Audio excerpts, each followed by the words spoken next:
ॐ ज्ञानतिमिरान्धस्य ज्ञानञ्जनशलाकया चक्षुरुन्मिलितं येन तस्मै श्रीगुरवे नमः। नमः विष्णुपादाय कृष्णप्रेष्ठाय भूतले श्रीमते भक्तिवेदान्तस्वामिन्निति नामिने। नमस्ते सारस्वती देवे गौरवाणी प्रचारिणे निर्विशेष शून्यवादी पाश्चात्यदेशतारिणे। नमो महावदन्याय कृष्णप्रेमप्रदायते कृष्णाय कृष्णचैतन्यनाम्ने गौरतुसे नमः। जय श्री कृष्ण चैतन्य प्रभु नित्यानंद श्री अद्वैत गदाधर श्रीवासादि गौर भक्त वृंदा। हरे कृष्णा कृष्णा कृष्णा हरे हरे, हरे राम राम राम हरे हरे। हरे कृष्णा। तो आप सभी भक्तों का हार्दिक स्वागत है आज के प्रातःकालीन श्रीमद् भागवत के चर्चा में। हम लोग चर्चा कर रहे हैं श्रीमद् भागवतम पहला स्कंद छठवां अध्याय, और इसका श्लोक संख्या 21 पे चर्चा कर रहे थे। अंतास्मिन् जन्मनि भवान मां माम दृष्टुमिहार्हति अविपक्वकषायाणाम दुर्दर्शोऽहं कुयोगिनाम। O Narada, the Lord spoke, I regret that during this lifetime you will not be able to see me anymore. Those who are incomplete in service and who are not completely free from all material taints can hardly see me. तो indirectly यहाँ पे भगवान कृष्ण सूचित कर रहे हैं योग्यता, कि क्या योग्यता होनी चाहिए जिसके बल पे हम भगवान कृष्ण को दर्शन कर सकेंगे। हाँ, दर्शन भगवान का प्राप्त करना, भगवान का साक्षात्कार प्राप्त करना, इसका योग्यता भगवान बता रहे हैं कि one has to be complete in his service and one should be completely free from all material taints. सो जो गंभीर भक्त होते हैं उनके लक्षण अलग होते हैं, और जो गंभीर नहीं होते उनके लक्षण अलग होते हैं। जो गंभीर नहीं होते हैं वो क्या बोलते हैं कि भगवान कृपा करेंगे तब हम भगवान की भक्ति करेंगे, भगवान कृपा करेंगे तभी तो हम उनका दर्शन कर पाएंगे। या हम इतना भक्ति कर रहे हैं, भजन कर रहे हैं, भगवान दर्शन क्यों नहीं दे रहे, तो क्या फायदा हुआ इतना ज्यादा, फिर ये सब जो है बहुत असंभव चीज है ये सब। हम फिर क्या करना, इसका मतलब ऐसे करके जो सीरियस नहीं है वो इस प्रकार से बोलते हैं। लेकिन जो सीरियस होते हैं, जैसे उनको पता चलेगा कि अच्छा ये योग्यता है भगवान को दर्शन करने का, भगवान कृष्ण के चरण कमल में आश्रय पाने का, ये योग्यता है क्या, ओ ठीक है ठीक है ठीक है, मैं इसको पूरा प्रिपेयर करूंगा। यस, क्या योग्यता है, हर प्रकार के भौतिक इच्छाओं से मुक्त होना पड़ेगा। ओके ओके, क्या करना पड़ेगा उसके लिए, हाँ उसके लिए अच्छे से नाम भजन करना पड़ेगा, चेतो दर्पण मार्जनम। अच्छा ऐसा है क्या, ठीक है करूंगा। और क्या करना पड़ेगा, चार नियम को स्ट्रिक्टली पालन करना पड़ेगा। अच्छा अच्छा, मैं करूंगा, बिल्कुल करूंगा। हाँ, तो वो होते हैं कि मतलब सीरियस है, सीरियसली ही वांट्स। जैसे जैसे स्टूडेंट होता है, कोई विद्यार्थी होता है जो एक्चुअली में जिसका लक्ष्य है, कोई लक्ष्य बनाया है, कोई कॉम्पिटेटिव एग्जाम क्लियर करके कुछ बनना चाहता है, कोई बहुत अच्छे मेडिकल कॉलेज में एडमिशन चाहिए, या अच्छे आईआईटी कॉलेज में एडमिशन चाहिए, या यूपीएससी क्लियर करना चाहता है, तो वो फिर वो क्या करेगा कि वो जानेगा, वो चेक करेगा कि कितनी योग्यता को प्राप्त करने के बाद मैं उसमें एडमिशन प्राप्त कर सकता हूँ। है ना? वो इस प्रकार से नहीं बोलेगा कि क्या करें, ये कंपटीशन वाले इतना कठिन पेपर बनाते हैं, निकाल ही नहीं सकता है कोई, मैं तो निकाल ही नहीं सकता हूँ। इसका मतलब सीरियस नहीं, उसको एक्चुअली में बहुत ऐसा डिजायर नहीं, इच्छा नहीं है कि वो उस स्तर पे जाके पहुंचे। तो लक्ष्य उसका निर्धारित नहीं। लेकिन जिसका लक्ष्य निर्धारित है कि नहीं नहीं करना है, ये हमने प्रैक्टिकल एक्सपीरियंस किया है। जो भी स्टूडेंट है, ये मैं इसलिए बता रहा हूँ एग्जाम्पल ताकि कनेक्ट कर सकें, बहुत हेल्पफुल रहेगा। जो भी स्टूडेंट एक्चुअली में चाहते थे कि हमको हाँ आईआईटी निकालना है, या हमको जो है मेडिकल कॉलेज में, अच्छे कॉलेज में एडमिशन चाहिए, या हमको यूपीएससी क्लियर करना है, तो वो लोग फिर बस ये नहीं बोलते हैं कि कितना कठिन पेपर है, ये है वो है फलाना ढिमकाना, ये सब नहीं बात करते हैं। वो लोग पिछले साल के जो रिजल्ट्स हैं उसको एनालाइज करते हैं कि हाँ इस प्रकार का पेपर, इतना कठिन पेपर तो आएगा ही जो भी है, लेकिन कितना परसेंट मार्क्स लाने पे पिछले साल के बच्चों ने सिलेक्शन प्राप्त किया, सेलेक्ट हुए। अच्छा 80% मार्क्स में सिलेक्शन हो जाता है, 70%। और फिर वो खुद को टेस्ट करते हैं कि हाँ अभी मेरा कितना प्रिपरेशन है, मैं अभी 50% ही ला पा रहा हूँ, ज़्यादा नहीं, 30% और मुझे करना है, तो 30% और मेहनत करना है, यानी और मैं प्रिपेयर करूंगा। और अलग अलग जो है अच्छे टीचर्स कोचिंग क्लासेस में एडमिशन लेगा, उनसे गाइडेंस लेगा, और फिर टेस्ट सीरीज चालू करेगा, और जो क्वेश्चन बुकलेट सॉल्व करना चालू करेगा, अलग अलग बुक्स को प्रेफर करेगा, पढ़ेगा और मेहनत करेगा और लग जाएगा। अगर एक साल में नहीं निकलेगा तो अगेन फिर से मैं तैयारी करूंगा। कुछ नीचे का चीज़ नहीं चाहिए, फिर से तैयारी करूंगा। यूपीएससी वाले स्पेशली जो होते हैं, जो डिटरमाइंड होते हैं, तो वो फिर इतना सोचिए, इतना मेहनत करते हैं, 1 साल 2 साल 3 साल बहुत मेहनत करने के बाद भी अगर नहीं निकलता है तो वो जो है निरुत्साहित नहीं होते हैं। थोड़ा भले ही दुख होता है कि नहीं निकल पाया, थोड़ा सा चूक गया बस कुछ नंबर से, लेकिन वापस से फिर उत्साहित हो जाते हैं कि हाँ नहीं नहीं, फिर से हम वापस से जाएंगे, फिर से हम कोचिंग करेंगे, फिर से प्रिपरेशन करेंगे और इस बार निकाल लेंगे। ये होता है। तो कृष्ण भक्त मतलब वैसा होना चाहिए। हाँ, कृष्ण भक्त जो गंभीर भक्त है वो ऐसा होना चाहिए कि यस, भगवान को दर्शन प्राप्त करने का, भगवान के चरण कमल में पूर्ण रूप से आश्रय प्राप्त करने का योग्यता क्या है?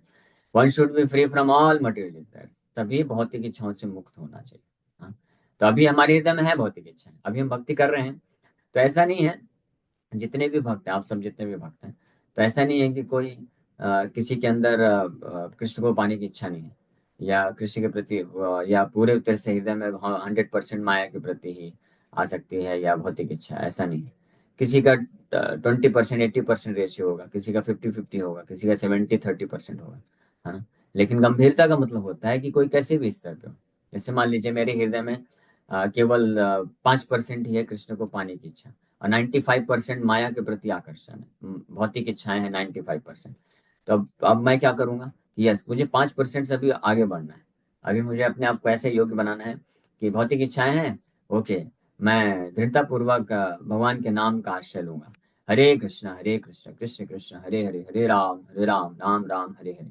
भगवान को प्रार्थना करते हुए इस भाव से, हे भगवान, ये भौतिक इच्छाएं जन्म जन्मांतर से मैंने बहुत सारा पाल के रखा हुआ है, पाल पोष के रखा हुआ है, लेकिन मेरा अब इस जन्म में आपके शुद्ध भक्तों की कृपा से मुझे ये सद्बुद्धि मिल गई है कि नहीं नहीं, ये सब फालतू चीज है।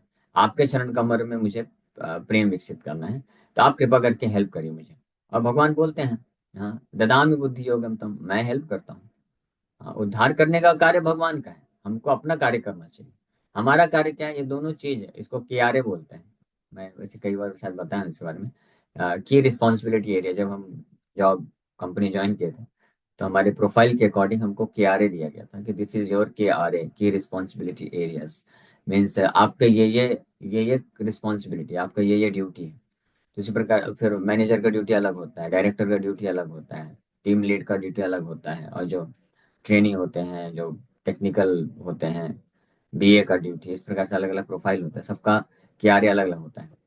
तो भगवान का एक क्यारे है, हाँ, भगवान का कुछ रिस्पॉन्सिबिलिटी एरिया है, और जीवात्मा हमका हमारा कुछ क्यारे होता है। तो भगवान का जो रिस्पॉन्सिबिलिटी एरिया है, भगवान बोलते हैं गीता में, तेसाम अहम समुद्धरता मृत्यु संसार सागरात, मैं उसको उद्धार करता हूँ। हाँ, और ददामि बुद्धि योगम तम येन माम उपयान्ति। ये भगवान का कार्य है। माया से बचाने का कार्य भगवान का है, हमारा इस भौतिक संसार से उद्धार करने का कार्य भगवान का है। हमारा कार्य क्या, भगवान वो भी बताते हैं। हाँ, जब हमारा हम कार्य करेंगे तो भगवान अपना कार्य करेंगे। एम्प्लॉय जो है कंपनी में अपना जो प्रोफाइल है, जॉब है, उसको करेगा, तो कंपनी वाले उसको सैलरी देंगे, तो कंपनी वालों की रिस्पॉन्सिबिलिटी है, या जो भी फैसिलिटी चाहिए उसको कुछ अपना कार्य को करने के लिए। तो हमारा हमारा क्या है रिस्पॉन्सिबिलिटी? हमारा रिस्पॉन्सिबिलिटी क्या है, कौन बताएगा? बताइए तो थोड़ा। तो भगवान का रिस्पॉन्सिबिलिटी है हमारा उद्धार करना मृत्यु संसार से। भवामी न चिरात पार्थ, भगवान बोलते हैं कि मैं अपना रिस्पॉन्सिबिलिटी निभाने में ज्यादा डिले नहीं करता हूँ। भगवान बोलते हैं भवामी न चिरात, चिरात मतलब लंबा समय, न चिरात मतलब वेरी सुन, बहुत जल्दी मैं कर देता हूँ। तो भगवान अपना कार्य बहुत जल्दी करने के लिए तैयार है। गजेंद्र का एग्जाम्पल परफेक्ट है इस मामले में। गजेंद्र ने जैसा अपना कार्य कर दिया, अपना रिस्पॉन्सिबिलिटी को किया, भगवान तुरंत दौड़ के आ गए। हाँ, गरुड़ा एयरलाइंस जो है डिले हो रही थी तो भगवान बोले गरुड़ा एयरलाइंस, आप मेरे ऊपर सवार हो जाओ, मैं आपको लेके चलता हूँ। गरुड़ देव बहुत स्पीड से जाते हैं, कोई भी मन के स्पीड से भी ज्यादा स्पीड है गरुड़ देव का। वे 1 सेकंड के अंदर ही वैकुंठ से भौतिक जगत में आ सकते हैं गरुड़ देव, इतने पावरफुल है। लेकिन भगवान को वो भी बहुत स्लो लग रहा था, इतना जल्दी ना चिरात का मतलब ये है, समझ लीजिए। न चिरात पार्था भवामी न चिरात पार्था, हाँ, मैया वेशित चेतसाम, तो भगवान महत्वपूर्ण चीज क्या है? अनन्यास चिंतयन्तो माम ये जना परिपासते। अनन्य, अनन्य बहुत महत्वपूर्ण चीज है। माम चा यो अव्यभिचारिणी भक्ति। आपने सही बोला, आप दोनों भक्तों ने सही बोला कि भगवान को ही शरणागत करना, भगवान का सेवा करना, भगवान का स्मरण करना, लेकिन इस भाव में, अनन्यास भाव में, ये भी एक चीज ऐड करना चाहिए। तेषाम सतत युक्ता नाम, शिवम प्रोदो लिखे वो भी सही है, तेताम सतत युक्ता नाम, ये कंडीशन है 24 आवर्स कीर्तनीय सदा हरि, इसी चीज को महाप्रभु बोले। और सततम कीर्तयन्तो माम, और महात्मानस्तु माम पार्थ देवीं प्रकृति आश्रिता भजन्ते अनन्य मनसो। यहाँ पे भी भगवान बोल रहे हैं अनन्य। अनन्य शब्द भगवान गीता में कई जगह इस्तेमाल किए। अनन्य मनसो, अनन्यास चिंतयन्तो माम, और उसी का एक सिनोनिम है माम चयो अव्यभिचारिणी भक्ति। अव्यभिचारिणी भक्ति, without deviation, without getting deviated to somebody else, इसको बोलते हैं अव्यभिचारिणी, विद फुल फ्लेज्ड अटेंशन। तो ये अगर कोई करता है तो भगवान भी अपना कार्य करते हैं। तो जो जो गंभीर भक्त होते हैं उनके ये लक्षण होते हैं। वो फिर ऐसा बहाने उनको कुछ नहीं दिखता है कि ये बहुत कठिन है, माया बहुत पावरफुल है। वो तो है, सही बात है, माया बहुत पावरफुल है, बहुत कठिन है। हम लोग जो क्लासेस में चर्चा करते हैं तो कई बार ऐसा लग सकता है आप लोग को, और सही भी है, कि प्रभु जी ये बोलने में तो बड़ा आसान है, लेकिन जब प्रैक्टिकली आता है तो बड़ा कठिन हो जाता है। तो सत्य बात है, ये हम इसको गलत नहीं बोलते हैं, सत्य बात है। लेकिन गंभीरता का अर्थ क्या होता है कि हाँ कठिन है, तो कितना भी कठिन है मैं प्रयास करूंगा। और कितना भी कठिन कार्य हो, और माया कितनी भी पावरफुल हो, क्या कृष्ण से ज्यादा शक्तिशाली हो सकती है? ये प्रश्न पूछना चाहिए हमेशा। Because in any situation Krishna is the supreme Lord, supreme controller, वो परम भगवान है। इसलिए हमारे एक वरिष्ठ भक्त हैं, प्राय अपने प्रवचन में बोला करते हैं कि जब आपके जीवन में तकलीफ आती है और आप तकलीफों से बहुत जूझते हुए परेशान हो जाते हैं, और आपको लगता है कि मेरे से नहीं हो पाएगा, ये बहुत तकलीफ बहुत बड़ी है, ये मुसीबत बहुत बड़ी है, या मन का जो डिस्ट्रैक्शन है, डिस्टरबेंसेस है, ये तो मेरे से नहीं हो सकता, संभव ही नहीं है, मैं अपनी इन अनर्थों को कंट्रोल नहीं कर सकता हूँ। रोज मुझे बहुत क्रोध आता है, मैं क्या करूँ, बहुत प्रयास किया मैंने, लेकिन ये मेरे से नहीं हो सकता है। हाँ, क्रोध मेरे से कंट्रोल हो ही नहीं सकता है, तो गिव अप कर देता, गिव अप नहीं करना चाहिए। जब इस प्रकार के तकलीफ, मुसीबतें, डिस्टरबेंसेस, अनर्थ या माया का प्रभाव सामने आता है, तो उस वक्त हमेशा स्मरण रखना चाहिए कि ये कितने भी पावरफुल है, ये बहुत पावरफुल है, मैं इनके सामने कुछ भी नहीं हूँ। हाँ, मैं जीत नहीं सकता हूँ, मेरे बस में नहीं। लेकिन इनसे ज्यादा शक्तिशाली कौन है? भगवान है, कृष्ण है। कृष्ण से ज्यादा शक्तिशाली है, तो मैं कृष्ण का आश्रय लूंगा, और निश्चित रूप में कृष्ण की कृपा से सब ओवरकम हो सकता है। तो इसको बोलते हैं डिटर्मिनेशन, या इसको बोलते हैं सीरियसनेस इन स्पिरिचुअल लाइफ। जिस प्रकार से सीरियस होते हैं, they become qualified to see the lord face to face. So Narad Muni को भगवान बोले, देखिए ऐसे भगवान साक्षात बोल दिए। हाँ, भगवान स्ट्रेट फॉरवर्ड बोल रहे हैं, कोई मस्का लगाने वाली बात नहीं है। भगवान बोल दिए नारद मुनि को, हालांकि नारद मुनि बालक हैं, और ऑलरेडी बहुत प्रगति की है, और ये जिस प्रकार का डिटर्मिनेशन नारद मुनि ने दिखाया है, वो इतना आसान नहीं है। हाँ सोचिए, वो सब कुछ छोड़ के निकल पड़े, उनकी एकमात्र माँ का देहांत हो चुका है, लेकिन उसके बाद भी वो बस बैठ के शोक नहीं कर रहे, रो नहीं रहे, भक्ति करना छोड़ नहीं दिए, बल्कि उनको उल्टा इंस्पिरेशन आ गया। यस, भगवान की लगता है ये कृपा है कि भगवान अपने चरण कमलों में मुझे पूर्ण रूप से आश्रय देना चाहते हैं, इसलिए भगवान ने इस प्रकार की योजना कर दी है। नहीं तो किसी को तो जो है श्रद्धा भी नष्ट हो सकती है, हो ही जाती है। ये तो कुछ भी एग्जाम्पल नहीं है, कहीं थोड़ा सा कुछ हो जाता है। कई बार होता है, कोई भक्त है, उसका जो है जॉब धंधा रहता है, उसमें कुछ नुकसान हो गया तो फिर टूट जाता है, करे हमने इतना 16 माला जप किया, इतने एकादशी व्रत किए, 64 माला जप किया, यही मिला हमको। हाँ, ये श्रद्धा का विषय है। अभी बोलने में तो ऐसा लग सकता है कि नहीं नहीं प्रभु जी, ऐसा नहीं हो, लेकिन जिन कुछ भक्तों के साथ प्रैक्टिकली जब होता है, तो वो आगे शेयर करते, प्रभु जी हमारा तो श्रद्धा खत्म हो रहा है, फेथ टूट गया मेरा तो, ये देख करके। इससे कैसे फेथ टूट गया? आपको फेथ था ही नहीं, बहुत कच्चा फेथ है अभी, है फेथ है, श्रद्धा है, लेकिन बहुत कच्चा है, कोमल श्रद्धा उसको बोलते हैं। इसलिए सही तरीके से सिद्धांत को, कथा को अच्छे से सुनते जाना चाहिए, तो कभी श्रद्धा नहीं टूटेगा।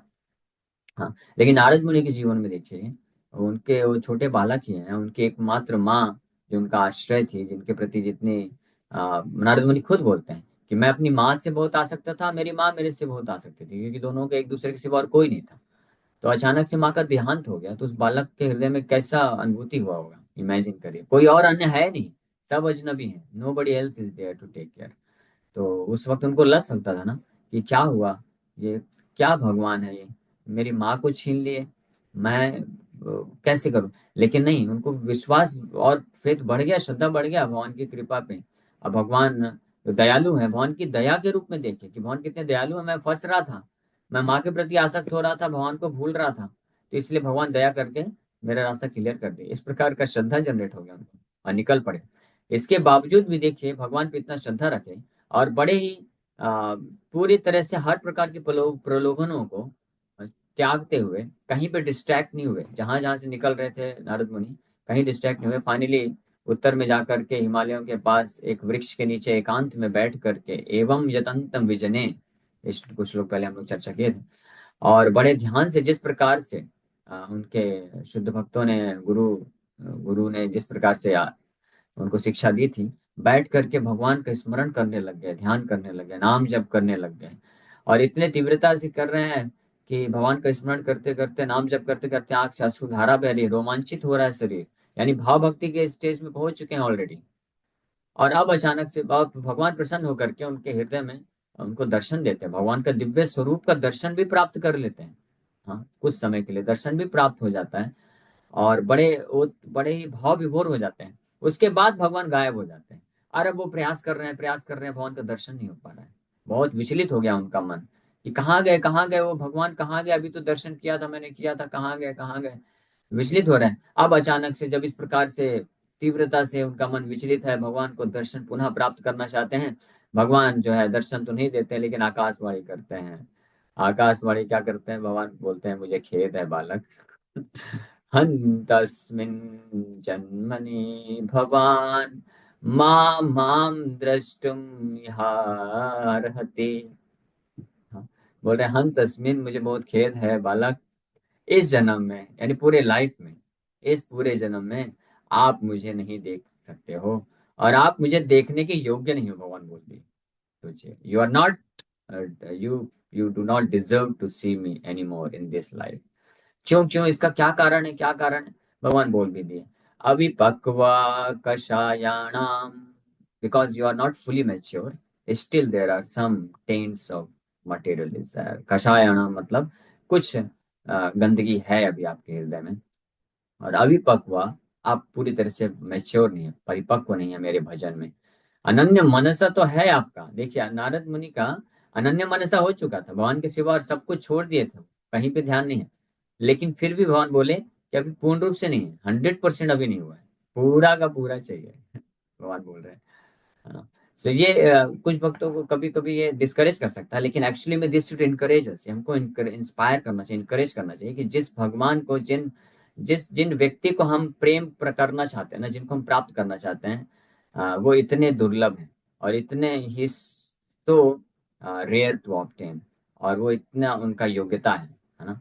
यानी कहने का मतलब है कि अगर हमको एक बार वो हम उनको प्राप्त कर लिए ना, तो कभी हमको अन्य कोई व्यक्ति वस्तु प्राप्त करने का फिर इच्छा नहीं रहेगा, या कोई अन्य व्यक्ति वस्तु की आवश्यकता नहीं रहेगी, और वो भी हमको कभी त्यागेंगे नहीं, दैट इज फॉर श्योर। अभी भी नहीं त्याग रहे हैं वैसे तो भगवान, लेकिन उनको तो इसलिए जो भक्त होता है वो तो उत्साहित हो जाते हैं, यस, अगर किसी को प्राप्त करना है जीवन में, तो मैं भगवान को प्राप्त करूंगा ना, भले एक जन्म क्यों हजारों जन्म लग जाए। माता रुक्मणी का इसलिए जो लव लेटर उन्होंने लिखा था, प्रेम पत्र कृष्ण को, that is the only love letter बाकी सब लस्ट लेटर होते हैं। तो वो प्रेम पत्र में माता रुक्मणी ने इसी बात को सूचित किया था। भगवान कृष्ण को बोलते हैं कि अगर आपको लगता है कि मैं योग्य नहीं हूं और इस कारण आपका आकर के मेरा पानी ग्रहण नहीं कर सकते हैं, तो मैं अन्य किसी को तो शरण में नहीं जाऊंगी। मुझे चाहे 100 जन्म लेना पड़े, मैं तपस्या करूंगी, आपका भजन करूंगी, अपने आप को शुद्ध करूंगी पूरी तरीके से, लेकिन आपको ही अपने पति के रूप में स्वीकार करूंगी। वो डिटर्मिनेशन दिखाया था रुक्मणी माता ने, जबकि रुक्मणी माता कौन है, महालक्ष्मी है, वो नित्य हरदांगनी है कृष्ण की। There is no question only कि कृष्ण उनसे सेपरेट हो सकते हैं, लेकिन इस हद तक डिटर्मिनेशन माता रुक्मणी जो है प्रकट करते हैं। तो उस प्रकार से जो भक्त होते हैं वो फिर बड़े उत्साहित हो जाते हैं, यस हम करेंगे। और और भगवान हेल्प करने के लिए तैयार है ना, भगवान पूरी तरह से हेल्प करने के लिए तैयार है। इट्स नॉट दैट हमको अकेले करना है एफर्ट। हम अकेले नहीं हैं, भगवान है, भगवान के शुद्ध वैष्णव है, भक्त हैं, इतने महान आचार्य हैं, उनकी शिक्षाएं हैं, सब कुछ है हमारे पास। All the facilities there. Just like वो स्टूडेंट का एग्जाम्पल, बेस्ट एग्जाम्पल है। वो यूपीएससी का तैयारी करना चाहता है, या कोई मेडिकल तैयारी करना चाहता है, इंजीनियरिंग कुछ भी करना चाहता है, तो उसको बस डिटर्मिनेशन दिखाना कि yes I want to do it, मैं करूंगा। फिर उसको सब फैसिलिटी है, उसके पेरेंट्स पूरा फैसिलिटी दे रहे हैं, जो बुक्स चाहिए ले लो, जो जिस कोचिंग क्लास में एडमिशन लेना है ले लो, जिन टीचर्स, और टीचर्स भी अवेलेबल हैं कि आपको जब भी हेल्प चाहिए ले लो, ठीक है। और जिस प्रकार का नोट्स चाहिए, क्वेश्चन पेपर चाहिए, सब फैसिलिटी अवेलेबल है। बस करना तो लेकिन उस बच्चे को ही पड़ेगा। उसी प्रकार से प्रभुपाद जी बोलते हैं कि गुरु, साधु, शास्त्र और भगवान, ये सब हमको हेल्प कर सकते हैं, इंस्पिरेशन दे सकते हैं, और हमारे ऊपर आशीर्वाद दे सकते हैं, कृपा कर सकते हैं, सब कुछ कर सकते हैं। हमको जो हेल्प चाहिए करेंगे, लेकिन करना तो हमको ही पड़ेगा। Every one of us has to fly their own aeroplane, Vaikuntha aeroplane. Individual सबको अपना अपना उड़ा के जाना है इस माया जगत से। हाँ, गुरु, साधु और भगवान हमारा जो है एरोप्लेन उड़ा के नहीं ले जा सकते हैं, वो हमको ही उड़ाना पड़ेगा, इंडिविजुअल। लेकिन वो एरोप्लेन में फैसिलिटी, वो सब, और एरोप्लेन प्रदान करने का कार्य गुरु, साधु, शास्त्र और कृष्ण करते हैं। That means desire, we have to desire, हमको इच्छा करना है और हमको फिर एफर्ट डालना है। और शुरुआत से लेकर के अंतिम समय तक, जब तक हम भगवान कृष्ण के चरण कमल में पूर्ण रूप से आश्रय प्राप्त नहीं कर लेते हैं, गोलोक वृंदावन में जाके हमारा लैंडिंग नहीं हो जाता है जब तक, तब तक गुरु, कृष्ण, साधु, शास्त्र हमको हर समय मदद करने के लिए तैयार है। भगवान कृष्ण तो वैसे ही परमात्मा के रूप में है हमारे साथ हमेशा। जब तक हम इस भौतिक जगत को त्याग नहीं देते हैं, वैकुंठ नहीं चले जाते, तब तक कृष्ण परमात्मा के रूप में हमारे साथ रहते हैं। और जब हम यहाँ से छोड़ के जाते हैं, तब तो कृष्ण साक्षात सामने ही है, परमात्मा की वहां पे जरूरत ही नहीं, तो भगवान कृष्ण ही है वहां पे साथ में। तो परमात्मा, तो जब तक बद्ध जीवात्मा भौतिक जगत में है, जिस भी शरीर में है, तो कृष्ण अपना विस्तार करके परमात्मा के रूप में हमारे साथ रहते हैं, हमको गाइड करने के लिए। और नॉट ओनली दैट, भगवान कृष्ण प्रामाणिक गुरु के रूप में आते हैं। तो यहाँ तक कि गुरु भी जो होते हैं, जो जो प्रमाणिक शुद्ध वैष्णव आचार्य होते हैं, उनसे अगर कोई शिष्य दीक्षा लेता है और सत शिष्य है, यानी उनको एक्चुअली में फॉलो करता है, एक्चुअली इनिशिएशन अगर हुआ है, तो ऐसे जो शिष्य होते हैं, उनका गुरु के साथ इटर्नल रिलेशनशिप होता है। अगर वो शिष्य जब तक भौतिक जगत को त्याग करके वैकुंठ नहीं पहुंचते, तब तक गुरु उनको जो है, उनके प्रति कॉन्शियस रहते हैं और चिंतित रहते हैं, भले वो आध्यात्मिक जगत में क्यों ना हो, गुरु उनको बार बार आकर के मदद करते हैं। ये प्रमाण है, विल्वा मंगल ठाकुर के केस में प्रमाण मिलता है। विल्वा मंगल ठाकुर पास्ट लाइफ में ही भाव भक्ति के स्तर पे पहुंच चुके थे, हाँ, लेकिन उनको वापस से जन्म लेना पड़ा कुछ अपराध के कारण। तो उनके गुरु उनको त्यागे नहीं, मतलब उनको भूले नहीं, वापस से गुरु उनको लेकर आए। और यहाँ तक कि वो वैश्या के रूप में, जब वैश्या ने इंस्ट्रक्शन दिया उनको, तो बिल्वा मंगल ठाकुर को स्मृति आ गई कि ये इस वैश्या के मुख से साक्षात मेरे गुरु जी हैं, मुझे ये इंस्ट्रक्शन दे रहे हैं। जैसे चित्रकेतु महाराज के केस में, उनका जो पुत्र था, जिसके प्रति बहुत आसक्ति थी, हर्ष शोक नाम था उसका, तो नारद मुनि हर्ष शोक के शरीर के अंदर से प्रवेश करके चित्रकेतु महाराज को इंस्ट्रक्शन दिया, तब उनका होश ठिकाने में आया। क्योंकि उसके प्रति बड़े आसक्त थे ना।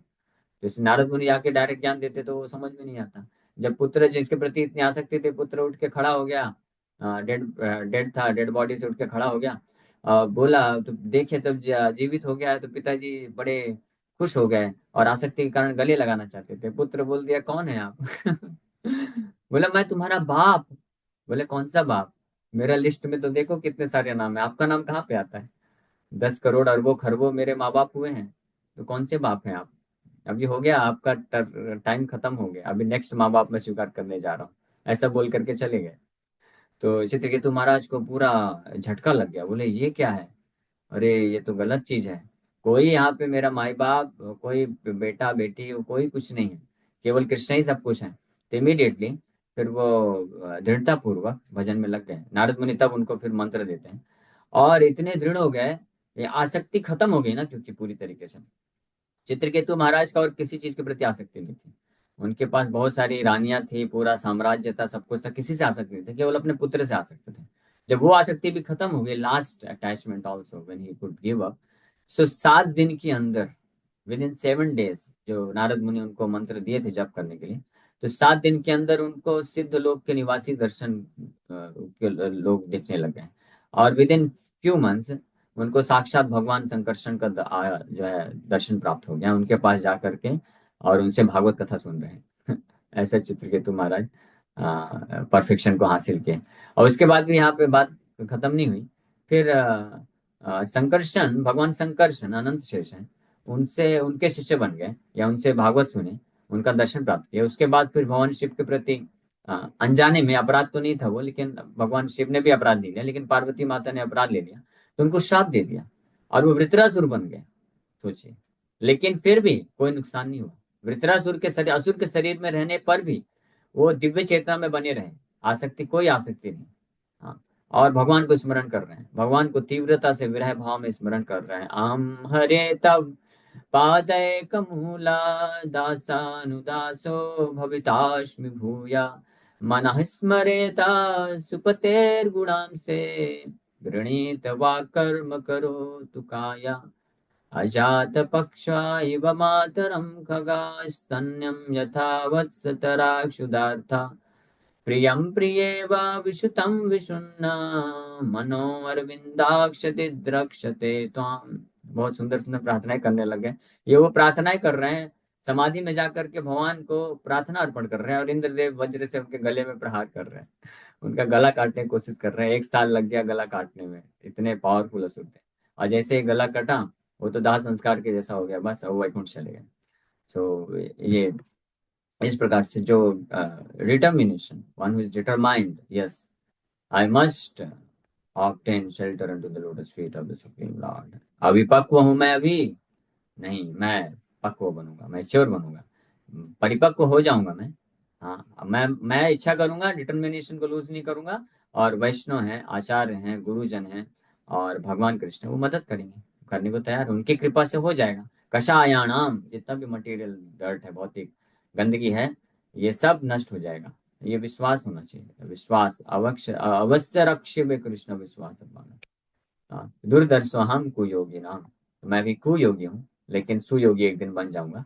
भगवान बोल रहे हैं दुर्दर्शो नहीं, सुदर्शो हो जाएंगे। बहुत सुंदर सुंदर दर्शन प्रदान करेंगे भगवान। ये with this hope, great hope, one should endeavour, पूरा प्रयास करते रहना चाहिए। नेवर एवर गिव अप, भी गिव अप नहीं करना चाहिए। Okay, so thank you very much.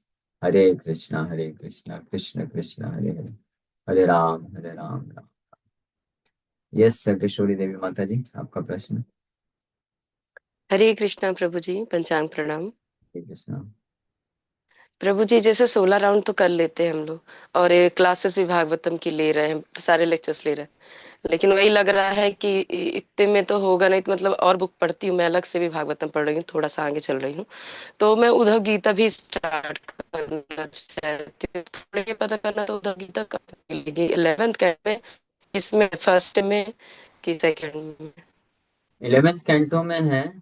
अब एग्जैक्ट मुझे एक बार देखना पड़ेगा, आपको मिल जाएगा। आप चैप्टर का नाम पढ़ेंगे ना, तो पता चल जाएगा। उद्धव और भगवान कृष्ण का नहीं प्रभु कन्वर्सेशन। जी, तो उसमें मैंने पढ़ा तो उसमें उद्धव को उपदेश करके आता है, तो क्या वही है उद्धव गीता? यस यस, हाँ। चैप्टर भगवान नंबर, कृष्ण उद्धव को उपदेश दे रहे हैं। हाँ हाँ, चैप्टर नंबर 7 से चालू हो रहा है, लॉर्ड कृष्ण इंस्ट्रक्ट्स उद्धवा, और ये फाइनली जाता है लगभग 27-28 चैप्टर तक पूरा चलता जाता है। वंती ब्राह्मण, आय गीत, लॉर्ड कृष्ण प्रोसेस, जो ज्ञान योगा, भक्ति योगा, ये चैप्टर नंबर 29 तक चलता है। चैप्टर 7 से 29 तक।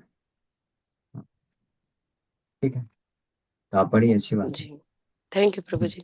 हरे कृष्ण। यस, बोलिए। प्रभु जी हरे कृष्ण। कितने दिनों से मैं एक्चुअली पूछना चाहता था कि हम माला कर रहे हैं, जप कर रहे हैं, लेकिन एक जो भगवान के साथ जो एक रिलेशन है ना, वो एक जगह मतलब अभी शुरू शुरू में जो भाव थे वो इतने भाव नहीं है। तो मन में ये डाउट होता है कि क्योंकि कुछ भौतिक चीजें पाने के लिए मैंने शायद स्टार्ट किया था, तो इसकी वजह से ये अटक रहा है कि क्या है, मतलब समझ में नहीं आ रहा है अब एग्जैक्टली। यस, हमारा भगवान के प्रति जो अविचल भाव होता है, जिसको कुंती महारानी बोलती हैं कि बिना रुकावट के मेरा मति जो है कृष्ण आपके चरणों में, उसी प्रकार से जैसे जैसे जैसे गंगा हिमालय से निकल के समुद्र में जाती है बिना रुकावट के, तो कुंती महारानी जानती हैं कि ये रुकावट क्यों आता है, क्योंकि आसक्ति होने का कारण। इसलिए कुंती महारानी बोलती है, सोचिए स्त्री होकर के कुंती महारानी हमको शिक्षा दे रही है, क्योंकि स्पेशली स्त्री के लिए बहुत मुश्किल है अपने बच्चों के प्रति आसक्ति को नष्ट कर पाना, प्रैक्टिकली इम्पॉसिबल है। मैं कुंती महारानी बोल रही है मेरा पांडवों के प्रति आसक्ति नष्ट हो जाए और वृष्णियों के प्रति भी नष्ट हो जाए। तो भगवान भी वृष्णि डायनेस्टी से हैं। हाँ। भगवान बोले मेरे प्रति भी, आप, मैं आपका भतीजा हूँ, मेरे प्रति भी नष्ट करना चाहते हैं? नहीं नहीं, मैं आपको भतीजे की तरह नहीं देख रही हूँ, आप मेरे परम भगवान हैं, इस प्रकार से आपके प्रति ही आसक्ति बनी रहे। तो इसलिए हमको प्रार्थना करें। तो ऑफकोर्स निश्चित रूप में हमारे हृदय में अभी है आसक्ति, तो हमको नाम भजन जब भी जो करना है, भगवान से प्रार्थना करते हुए करना है कि भगवान आप कुछ अरेंजमेंट करिए, आप कृपा करिए, आपके प्रति आसक्ति मेरी बढ़े और इस संसार के प्रति आसक्ति खत्म हो जाए। मैं इस संसार में उसी तरह से रहूं जैसे कमल जो है पानी में कीचड़ में रहता है कीचड़ में पानी में रहता है कमल, लेकिन अटैच नहीं होता है। यानी हम भौतिक संसार में रहें, अपने कार्य जो कर्तव्य जो कार्य है रिस्पॉन्सिबिलिटी उसको निभाएं, लेकिन जस्ट एक as a matter of duty कर्तव्य मान करके निभा देना चाहिए, लेकिन आसक्ति आपके प्रति हो जाए। तो ये प्रार्थना में भाव से नाम जप करने से ये हम धीरे धीरे उस स्थिति में पहुंच सकते हैं। और प्रभु जी एक चीज है कि जो हम नाम जप करते हैं, भक्ति करते हैं, क्या हम मतलब एक मन में एक तो चीज रहती है कि कुछ भौतिक चीजें मिले, तो वो एक इंटेंशन रहता है, बाद में तो निकलता है नहीं निकलता है पता नहीं, लेकिन वो इंटेंशन से करते हैं तो क्या अपराध होता है वो? नहीं नहीं, अपराध नहीं होता है, अपराध नहीं होता है। लेकिन वो अगर आप भौतिक लाभ प्राप्त करने की कुछ इच्छा भी है, उससे भी हम भजन करते हैं, तो वो चलेगा, उसको साइड कर दीजिए, उसको रहने दीजिए। आप बस ये इच्छा रखिए कि कृष्ण आपके अल्टीमेटली आपके चरण कमलों में मुझे पूर्ण आशय चाहिए। तो धीरे धीरे नाम भजन करने से शुद्ध हो जाएगा। ध्रुव महाराज का यही केस था। ध्रुव महाराज नारायण का इसलिए गए शेल्टर लेने, उनको चाहिए था, बहुत ऐश्वर्य चाहिए था, लेकिन जैसे नाम भजन दृढ़ता पूर्वक किए तो हृदय शुद्ध हो गया। और फिर बाद में बोलते हैं कि अरे मैं तो कांच का टुकड़ा मांग रहा था, आप तो मेरे सामने दिव्य रत्न खड़े हुए। तो हमको भी इस तरह से साक्षात्कार हो जाएगा, रियलाइजेशन आ जाएगा, तो फिर अपने आप ही भौतिक इच्छा जो है चली जाएगी। जी हाँ तो प्रभु, इतना तो भरोसा है कि हम जा रहे हैं कहीं अलग रास्ते, लेकिन भगवान हमारी उंगली पकड़ के सही रास्ते पे ले ही जाएंगे। इसलिए भगवान के हाँ। चरण कमलों को हमेशा पकड़ के रखना चाहिए, हो यस जाएगा। यस। ओके, हरे कृष्ण। हरे कृष्ण। हरे कृष्णा प्रभु जी। पंचांग विशाल प्रणाम। टाइम हो गया है। ओके। हरे कृष्णा प्रभु जी। हरे। पंचांग प्रणाम। थोड़ा सा एक चीज और क्लियर करना था प्रभु जी, जैसे प्रहलाद महाराज ध्रुव महाराज ग्रंथ में तो नहीं, सिर्फ नाम जप में और उसमें फोकस करते थे। तो क्या मेरा ये सही है कि मैं सिर्फ 16 राउंड करके और बाकी ग्रंथ पे फोकस करूं, कि नाम जप ही को ज्यादा? एक्चुअली में नहीं नहीं, एक्चुअली में कोई डिफरेंस नहीं है। श्रवणम कीर्तनम स्मरणम और इनफैक्ट नौ विधा जो अंग है, प्रभुपाद जी बताते हैं कि they are one and the same, but ये अलग अलग रूप में प्रकट होते हैं डिपेंडिंग अपॉन जो भाव है, अलग अलग भक्तों के भाव के अनुसार। और हमारे लिए प्रहलाद महाराज जो है वो स्मरण के स्टेज में थे, स्मरण के आचार्य भी कहलाए, है ना। उनका श्रवणम और कीर्तनम बहुत परफेक्ट हुआ, इसलिए वो स्मरण के स्टेज में निरंतर स्मरण करते रहे, क्योंकि श्रवण किया था उन्होंने। नारद मुनि को बहुत लंबा समय स्मरण उन्होंने श्रवण किया था। इसलिए तो हमको हमको अगर भागवत पढ़ने में रुचि है तो पढ़ना चाहिए, घंटों घंटों भागवत पढ़िए, दैट इज नॉट डिफरेंट। 16 माला कम से कम कंप्लीट करिए डेली का, क्योंकि वो आदेश है आचार्यों का, प्रभुपाद जी का आदेश है, तो वो कर लीजिए। उसके बाद आप पढ़िए ना, 3 घंटे 4 घंटे 6 घंटे 8 घंटे भागवतम पढ़िए, है ना। उससे उससे नाम जप में उससे रुचि विकसित होगी, तो वो करना चाहिए। ठीक है, नॉन डिफरेंट है श्रवणम कीर्तनम और नाम जप। ओके। हरे कृष्णा प्रभु जी। यस साधना पांचाल माता। प्रभु जी, अकर्म क्या होता है? अकर्म मतलब ऐसा कर्म, ऐसा कार्य जिनको करने से हमको इस संसार का भौतिक अच्छा या बुरा नहीं मिलता है, पुण्य और पाप नहीं लगता है। भगवान कृष्ण के लिए जो समर्पित किए हुए कार्य होते हैं उसको अकर्म बोला जाता है, वो भक्ति योग होता है, उसको अकर्म बोलते हैं। जी। यस। श्यामा माता जी। हरे कृष्ण प्रभु जी। पंचांग प्रणाम प्रभु जी। ये कुंती महारानी का जो अभी आप बता रहे थे श्लोक, ये वर्ष नंबर और कैंटो बताएंगे कौन सा था? First canto 8th chapter 18 number श्लोक से उनकी प्रार्थनाएं चालू होती हैं। तो 18 से 40 42 तक मेरे ख्याल से प्रार्थनाएं हैं, तो उसके बीच में कहीं श्लोक आता है, आप पढ़िएगा। उसमें अनन्य मनस्व ऐसे कर पांडुषु वृष्णिषु, वो वर्ड आएगा कि मेरा जो आसक्ति है पांडुषु और वृष्णिषु उनसे नष्ट हो जाए, तो ही अनन्य ना आपके प्रति ही केवल आ जाए। तो आप सर्च कर लीजिएगा, मिल जाएगा। जी प्रभु जी। प्रभु जी, और मुझे जानना था कि ये जो भागवतम या गीता पढ़ते हैं तो उसमें वर्ड्स जो होते हैं वो करेक्ट प्रोनाउंसिएशन जरूरी है क्या उनका? हाँ, करेक्ट प्रोनाउंसिएशन करना चाहिए। तो और मुझे वो आ नहीं रहा है, और मतलब कोई दिक्कत मेमोराइज नहीं। कैसे करना है, और थोड़ा आप बताएंगे? आपने पहले भी बताया था मुझे, लेकिन मैं भूल गई। आप प्रयास करिए, इसलिए प्रभुपाद जी हमको जो है बहुत सुविधा के लिए शब्दार्थ दिए हैं। तो प्रभुपाद जी के जो है शब्द अर्थ को, शब्दों को संधि विच्छेद करके दिए हैं। तो उसको पढ़ने का कोशिश करिए, तो उससे आपका प्रोनाउंसिएशन सही हो जाएगा। और प्रोनाउंसिएशन के लिए स्पेशली गीता के तो यूट्यूब में बहुत सारे हैं, इस्कॉन के भक्तों ने रिसाइटेशन किए हैं, तो उनको सुन सुन के रिसाइट करिए। अब भागवत के भी मिल जाएंगे जहाँ पे आपको आप फंसती हैं, शब्दार्थ को करके भी नहीं हो पाता है। तो आप कांटेक्ट करिए विदिश को या मुझे, तो हम लोग बता देंगे शब्द का कैसे उच्चारण करना है। और वो धीरे धीरे, और मेमोराइज करने का बेस्ट तरीका है कि उस श्लोक को बारंबार रिसाइट करना चाहिए, उसको अभ्यास बोलते हैं। और शब्दार्थ अनुवाद को पढ़ के, तो मीनिंग को कंtemplate करते हुए जब हम श्लोकों को बारंबार रिसाइट करते हैं, तो मेमोराइज करना ज़्यादा आसान होता है, जल्दी याद हो सकता है। और केवल अगर जैसे तोते की तरह भी रटना भी होता है, तो उसमें थोड़ा समय ज़्यादा लग सकता है। इसलिए याद करके, अनुवाद पढ़ के, शब्दार्थ पढ़ के, मीनिंग को कंtemplate करते हुए रिसाइट करेंगे, तो हो जाएगा। ठीक है। ओके। ओके प्रभु, thank you so much. Hare Krishna. Hare Krishna. Hare Krishna प्रभु जी, सिंचन प्रणाम। प्रभु जी, जो आपने वो अश्वर वाला टॉपिक बताया था वो मैं अच्छे से सुन नहीं पाई। जिसका सर काटने में 1 वर्ष लग गया था इंद्रदेव को, तो थोड़ा इसको क्लियर करेंगे? वृत्तासुर का है प्रसंग, वो आएगा भागवतम के, आई थिंक कौन से 6 कैंटो में है शायद।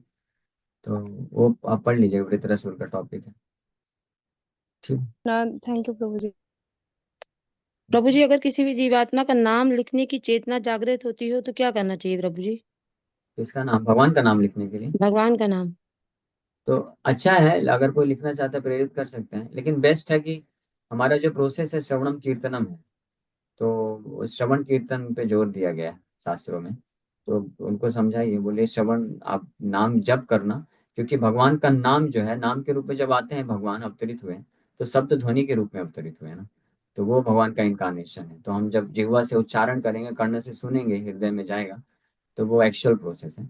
बट इन एनी केस, हम लोग नए नए लोगों को अगर बोलते हैं तो ठीक है, अच्छी बात है, क्योंकि नाम लिखेगा भी तो एटलीस्ट मन में तो बोलेगा ही, उच्चारण करेगा। लेकिन कई बार क्या होता है, नाम लिखने के चक्कर में वो बस एक मैकेनिकल हो जाता है, बस हाथ से नाम चल लिखता रहता है व्यक्ति, उसको ध्यान नहीं रहता, तो श्रवण कीर्तन नहीं हो पाता है।